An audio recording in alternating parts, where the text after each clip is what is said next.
मावळमध्ये शांतता असली तरी आम्ही बघतोय निवडणुकीपासून तुम्ही चांगले डोळ्यावर आलेत. म्हणजे राज्याच्या लेवलचे जे नेते आहेत, प्रवक्ते आहेत, ते तुमच्यावरती टीका करतात. म्हणजे विषय काहीतरी मोठा आहे असं आम्ही समजतो.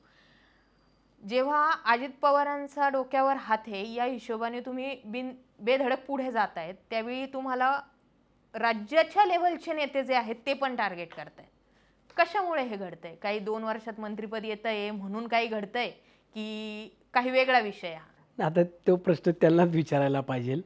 मी सांगितलं ना, की निवडणूक झाल्यानंतर ना आपले जे काही मतभेद होते किंवा जो काही संघर्ष होता तो आपण बाजूला ठेवला पाहिजे. परंतु आजही ज्यांना माझा व्यवसाय काय आहे हेही माहीत नाही, ते माझ्यावरती आरोप करतात हजार-हजार कोटी रुपयाचा. मग त्यांना हे सगळे पेपर्स किंवा माझ्या व्यवसायाची माहिती कोण देतं? आता ती नावं जर मी जाहीरपणे सांगितलं, तर मग मग मी नैतिकता काय सांभाळली असाही अर्थ होतो. त्यामुळे मला जे कोणी त्यांना माझी माहिती पुरवत आहेत त्यांचीसुद्धा नावं माझ्यापर्यंत आहेत. कोण विधिमंडळात येऊन कोणाला भेटून जातं तेही मला माहीत आहे. परंतु आता मला त्यात जायचंच नाही.